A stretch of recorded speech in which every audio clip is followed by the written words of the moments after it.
Namo Buddhaya, perkenalkan nama saya Evelyn Venesia dengan NPM 2151103 dari Program Studi Ilmu Hukum Universitas Internasional Batam. Jadi di sini kita akan sama-sama belajar mengenai karma dan juga kelahiran kembali. Jadi penjelasan saya ini bersumber dari 3 link video yang akan saya cantumkan di deskripsi video. Jadi saya di sini akan menjelaskan inti dari 3 video tersebut. Karma itu apa? Bisa kita lihat dari suku kata yang depan, yaitu kar, yang berasal dari bahasa Sanskerta yang artinya perbuatan. Jadi karma itu adalah perbuatan yang harus disertai dengan niat, ucapan, dan juga pikiran tertentu, sehingga muncullah yang namanya buah karma atau hasil dari karma tersebut. Karma itu perbuatan yang dibuat itu bisa baik dan juga bisa buruk. Nah, jika kita melakukan perbuatan yang baik, maka hasil dari karma tersebut atau buah karma tersebut adalah yang baik. Dan juga sebaliknya, jika kita melakukan perbuatan yang buruk, maka apa yang akan kita dapatkan itu juga adalah karma yang buruk. Tadi kan ada disebutkan bahwa perbuatan itu harus disertai dengan niat dan juga kehendak. Nah, jika kita tidak sengaja atau tidak ada niat dalam hati dan pikiran kita, tidak ada niat untuk melakukan perbuatan tersebut, maka perbuatan tersebut tidak termasuk ke dalam karma. Sebagai contoh, misalnya kita sedang jalan-jalan di tengah hutan, kemudian tidak sengaja dan kita tidak ada niat untuk menginjak semut sehingga semut tersebut mati. Nah, perbuatan yang kita lakukan itu tidak termasuk ke dalam karma. Yang pertama tadi ada niat, yang kedua sekarang adalah ucapan. Jadi suatu perbuatan bisa dilihat juga dari ucapan kita. Misalnya kita ditanya nih, ada nggak tadi ngambil duit di meja? Terus jawaban dari kita nggak ada, padahal ada. Nah, ucapan tersebut sudah bisa masuk ke dalam karma buruk kita. Nah, yang ketiga adalah karma yang dibuat dengan pikiran. Pikiran ini hanya bisa kita yang tahu, orang lain tidak bisa tahu isi pikiran kita. Nah, sebagai contoh, misalnya kita memikirkan hal yang tidak-tidak dan juga hal yang buruk mengenai seseorang. Nah, itu kan sudah sama aja kan, udah timbul niat. Nah, pikiran tadi itu sudah masuk ke dalam yang namanya karma. Jenis karma berdasarkan berat dan ringannya karma. Yang pertama itu karma yang paling berat, yaitu garuka karma, yaitu ketika seseorang melakukan 4 perbuatan ini, yaitu membunuh ayah kandungnya sendiri, membunuh ibu kandungnya sendiri, membunuh arahat, atau melukai sang Buddha. Ketika 4 perbuatan ini dilakukan, maka siap-siaplah neraka yang paling berat dan juga yang paling jelek itu di depan mata kita ketika kita meninggal nanti. Kemudian yang kedua ada karma kebiasaan. Itu bisa contohnya itu adalah kebiasaan kita memancing atau kebiasaan kita memaki dan sebagainya.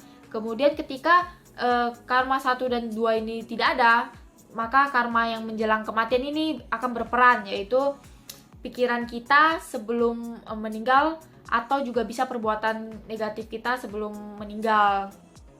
Pikiran menjelang kematian itu contohnya seperti kita memikirkan hal yang buruk nih, kemudian sesaat kemudian kita serangan jantung terus kita meninggal. Kalau perbuatan yang menjelang kematian itu ketika kita mencuri nih, kemudian sesaat kemudian kita ditembak terus kita meninggal, itulah masuk ke karma menjelang kematian.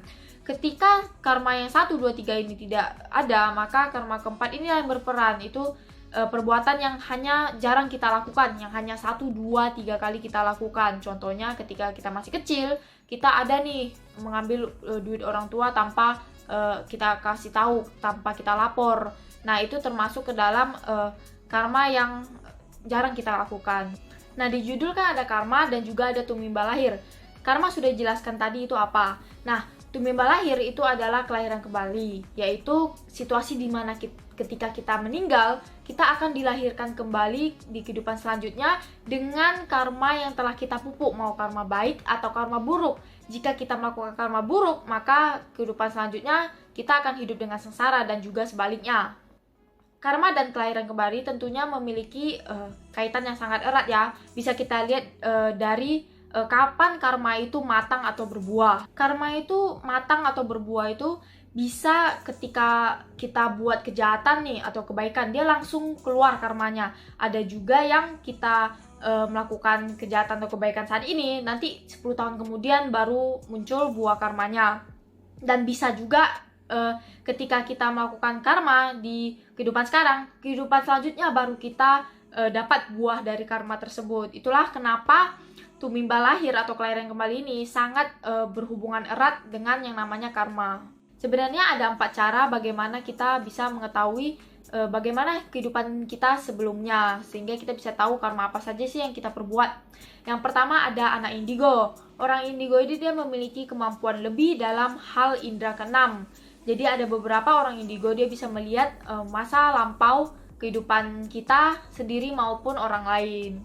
Kemudian kedua adalah seseorang yang memiliki kemampuan meditasi dalam kehidupan sebelumnya. Jadi di kehidupan sekarang dia itu masih memiliki kemampuan untuk mengingat bagaimana kehidupan dia itu sebelum kehidupan yang sekarang. Kemudian yang ketiga ada bisa melewati hipnotis regresi, yaitu seseorang itu dia dituntun untuk kembali ke masa lalunya secara bertahap, mulai dari dia masih bayi, terus mundur lagi ke kandungan, kemudian mundur lagi ke kehidupan sebelumnya. Kemudian yang terakhir ada bisa lewat meditasi kehidupan sekarang.